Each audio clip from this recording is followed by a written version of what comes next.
Hi YouTubers, I'm super excited to bring you my very first makeup tutorial. I've gone with quite a subtle, almost no makeup look that I find is really perfect for the summer months, especially here in lovely humid Brisbane. I've gone with a beautiful pinky hue to the entire look, so I really hope you enjoy it, and please stay tuned so you can see how you can achieve this look. Hi YouTubers, welcome to my bathroom. As you can see, I'm starting off with nothing on my face, nothing whatsoever. It's completely clean of any makeup, anything at all. To start with, I do need to put my hair back just so we don't get any makeup on my hair, get it all messed up. I know it looks lovely, very glamorous, but I'm just going to clip these side sections back. So the first thing I do every morning and every night when I have clean skin is I use a product called Trilogy Certified Organic Rosehip Oil. Now this stuff is amazing. You don't need a lot. You see it comes in a little dropper.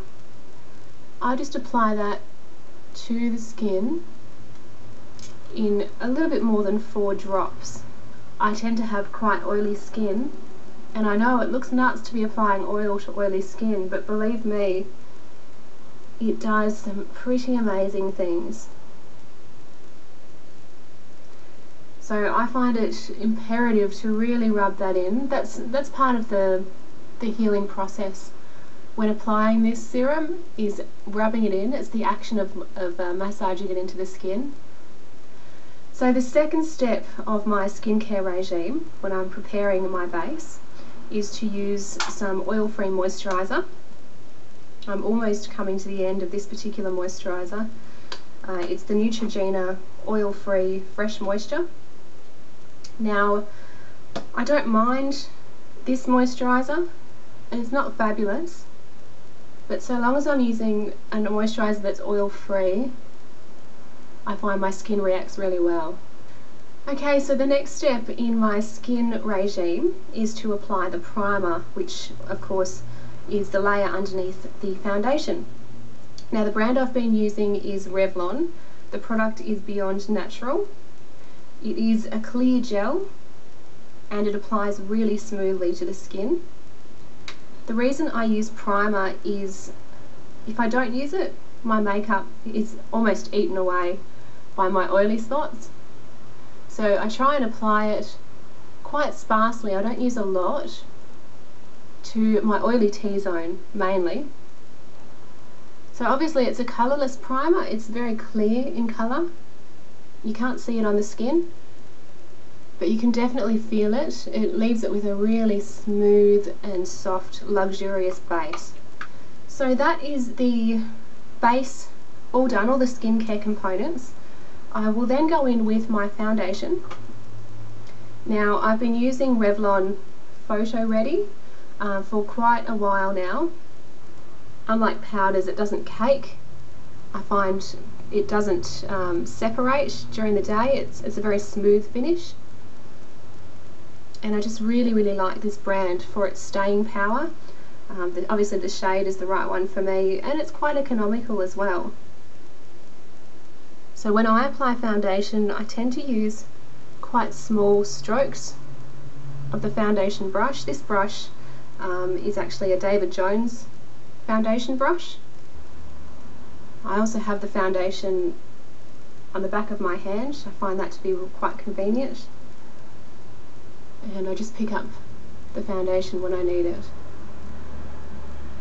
Now the lips, I generally do give them a light going over with the foundation. I find that can create a really nice base for any lipstick or lip gloss that I'm going to be applying later on.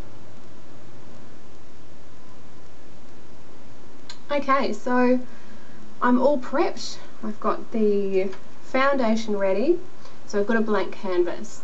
Now today I wanted to do a really simple no makeup look. Just to start off my makeup application videos. The main ingredient that I'll be using is a product that I purchased quite recently. It's a cream blush, and it's the Australis cream colour for cheeks and lips, and it's in Flirtatious Pink.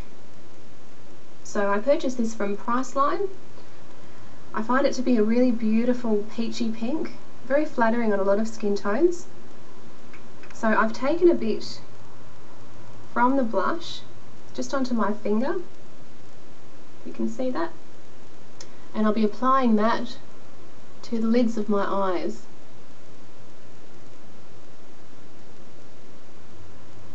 Now, I find the cream based products, such as the cream blush, works really well over creamy liquid foundations.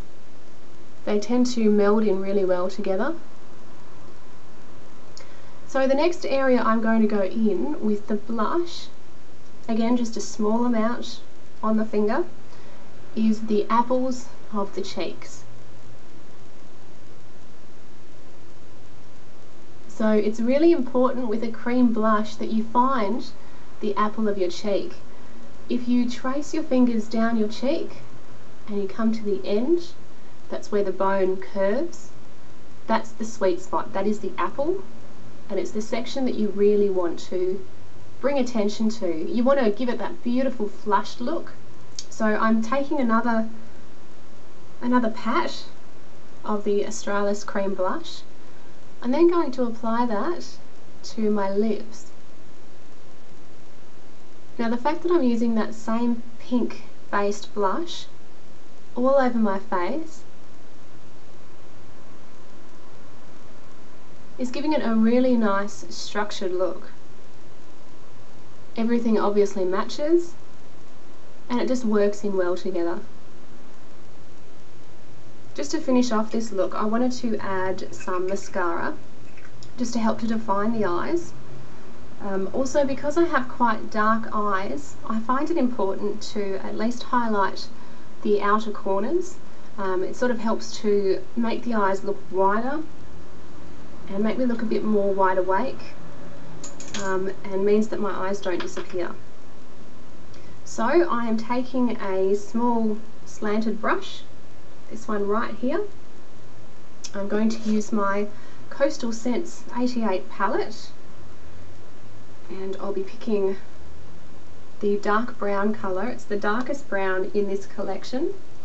Now hopefully you can see it's this one just here. It's quite a warm brown. So I'm just loading the brush with a bit of the eyeshadow, and I'll be going into, first of all, just the bottom corner. I'll be reloading with a bit more colour, and I'll just go into the top eyelid. So the next step is to go in with the mascara. Now I've been using this mascara, Napoleon Perdis. It's an absolutely beautiful product. It's called Mesmer Eyes. Now what makes it quite unique is the application. Now I'll just show you. Instead of your conventional wand, it actually has a comb. Now one side you can see is a lot finer than the other, hopefully you can see that, which allows you to apply your mascara in one of two ways. You can go with that nice thick application, which is what I tend to do, and I'll show you the results in just a moment. Now your other option, and I sometimes use it, is to use that really fine comb. It really defines the lashes beautifully, there's no clumping, and it can really separate any lashes that have come together. So I've actually taken my hair out, taken all these lovely clips and the headband off, just because there's really no danger of getting makeup everywhere. So there's two more steps involved with achieving this lovely luminous pink look.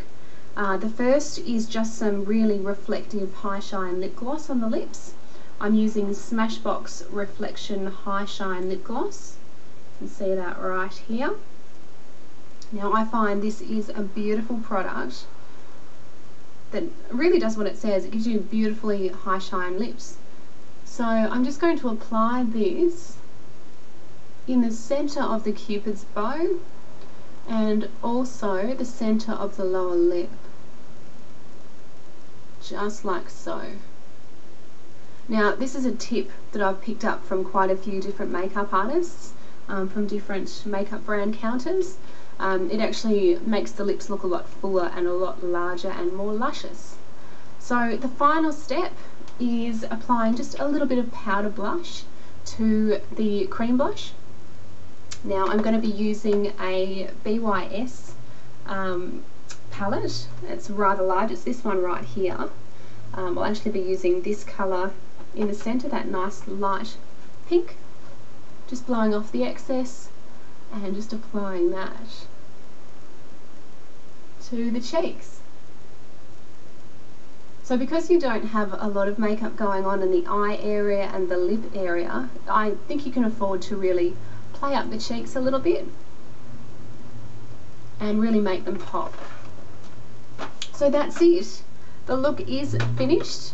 I hope you guys enjoyed watching as much as I enjoyed putting this together for you. Stay tuned for the next video that I put up, and stay beautiful.